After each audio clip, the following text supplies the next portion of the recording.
agar kalbu kita bangun. Apa yang kita kejar di dunia ini semuanya sia-sia. Tentang bagaimana manusia harus menerima takdir.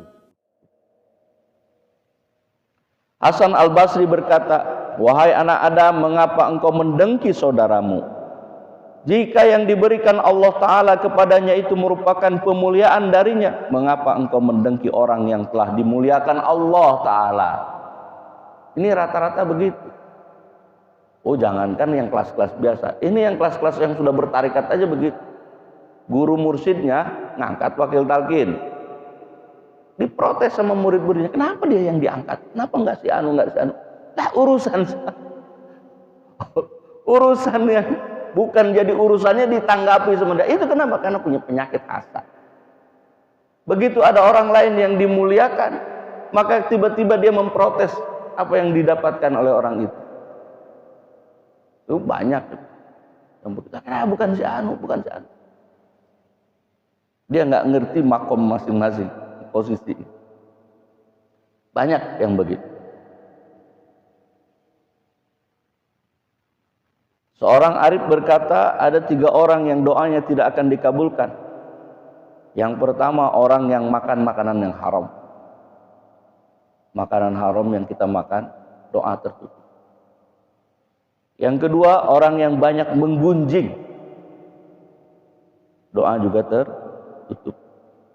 Dan yang ketiga, orang yang dalam hatinya penuh dengan kedengkian terhadap saudara. Jadi hindari. Rasulullah SAW bersabda, tidak boleh hasad selain dalam 2 hal. Nah, ini ternyata ada hasad yang dibolehkan, iri yang dibolehkan. Yang pertama, iri terhadap lelaki yang dikaruniai Allah Al-Quran oleh Allah, lalu dia membacanya siang dan malam. Jadi kalau ada orang yang dikaruniai oleh Allah kemampuan untuk membaca Al-Quran siang dan malam, boleh iri kepada orang itu. Supaya apa? Supaya ngikut. Begitu. Dan kedua, iri terhadap lelaki yang dikaruniai harta yang banyak oleh Allah, lalu dia menafkahkannya di dalam kebaikan sepanjang siang dan malam. Hadis riwayat Bukhari dan Muslim.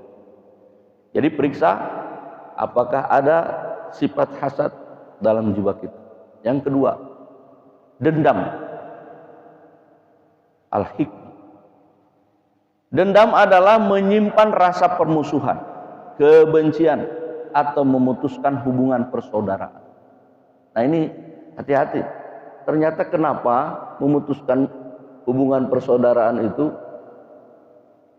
dilarang oleh agama Islam ini. Ternyata itu adalah bentuk penyakit hati. Dendam. Karena dendam akan memunculkan dengki, sikap menjauhi dan memusuhi serta mencari aib orang lain. Rasulullah bersabda, tidak halal bagi seorang muslim menjauhi saudaranya lebih dari 3 hari. Barang siapa menjauhi saudaranya lebih dari 3 hari, dia akan mati lalu masuk neraka. Ini dalam hadis riwayat Abu Daud. Nah, hati-hati dendam, resikonya berat. Tentu selama orang yang dijauhinya itu bukan orang yang berbuat maksiat secara terang-terangan. Ibnu Umar berkata, Rasulullah naik mimbar lalu berucap dengan suara yang keras, wahai orang-orang yang berislam hanya dengan lisannya tanpa iman menancap di hatinya, jangan kalian menyakiti kaum muslim, jangan mengganggu mereka, jangan memata-matai aurat mereka. Sesungguhnya orang yang memata-matai aurat saudaranya yang muslim, Allah akan memata-matai aurat. Kalau Allah memata-matai auratnya, maka orang yang auratnya dimata-matai oleh Allah, tentu Allah akan mencemarkannya meski dia berada dalam rumahnya sendiri. Hadis riwayat At-Tirmidzi.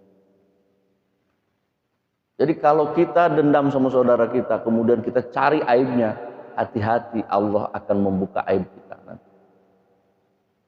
Disebabkan karena kelakuan hikmah dendam. Jadi bagaimana bagusnya? Jangan dendam, bagusnya buang itu. Allah akan bukakan nanti aib kita. Kenapa? Disebabkan karena kita mencari aib saudara kita sendiri. Maka kalau kita lihat para ulama-ulama terdahulu gak gampang mengkafirkan sesama saudara muslim, gak gampang membid'ahkan itu, gak gampang. Kenapa? Karena itu tadi, khawatir akhlak tadi. Nah kalau sekarang kan banyak, kenapa? Karena memang gak belajar tentang akhlak, jadi mudah saja. Yang ketiga, sombong, al-kibr. Sombong adalah rasa diri agung yang muncul karena memandang diri berada di atas orang lain. Nah ini sombong, karena merasa diri di atas orang ya sombong.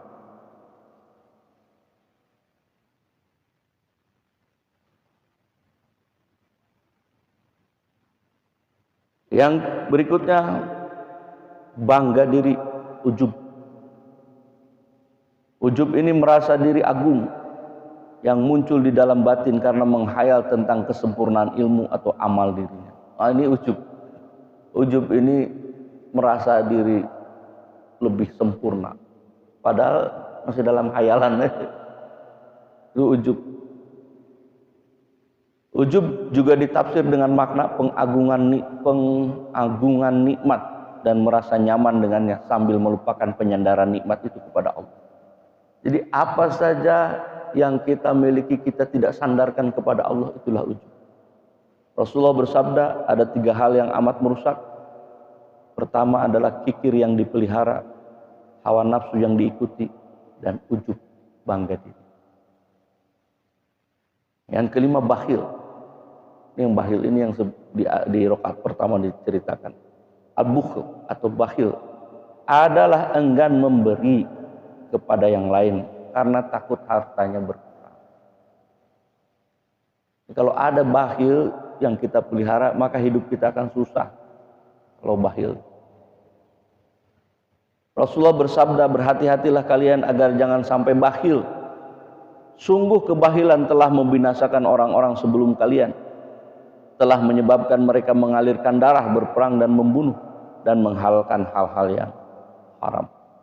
Rasulullah juga bersabda, orang yang dermawan dekat dengan Allah, dekat dengan surga, dekat dengan manusia, dan jauh dari neraka. Jadi orang dermawan, lawan dari bakhil itu, dekat dengan Allah, dekat dengan surga, banyak tetangga yang senang. Itu dekat dengan manusia karena dermawan. Sedangkan orang yang bakhil jauh dari surga, jauh dari manusia, dekat dengan neraka. Maka baginda Nabi mengatakan, orang bodoh yang dermawan lebih dicintai Allah daripada tukang ibadah yang bakhil.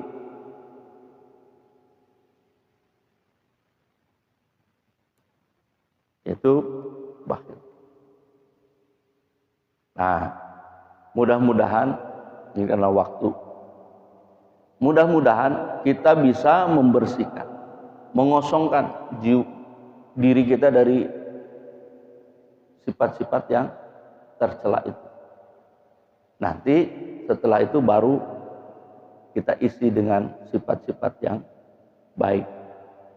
Dapatlah tajalli. Nah kalau sudah itu, sifat buruk kita buang, sifat baik kita isi, maka kita akan memasuki jiwa yang mutmainnah, jiwa yang tenang. Nah kalau sudah jiwa yang tenang, istiqomah kita di situ, maka dalam surat Al-Fajr dikatakan, ya ayyatuhan nafsul mutmainnah irji'i ila rabbiki radiyatan mardiyah.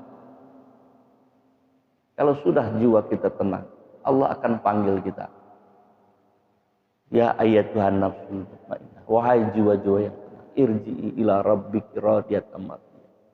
Ini masuk ke dalam keriduanku dan diridhoi. Fadkhuli fi ibadi, masuklah engkau beserta rombongan hamba-hambaku yang aku ridhoi, yang aku berikan keriduan kepada mereka. Wadkhuli jannati, masuklah ke dalam. Jadi orang-orang yang masuk langsung ke dalam surganya Allah adalah orang-orang yang di dunia telah bersih dari sifat-sifat tercela yang ada dalam dirinya. Dipanggil masuk ke surga. Tapi kalau belum, masih ada jiwa-jiwa yang kotor dalam diri kita, terpaksalah kita harus memasuki proses pembersihan. tak bisa dibersihkan jiwa yang kotor tercela itu di dunia, maka oleh Allah Subhanahu wa taala kelak nanti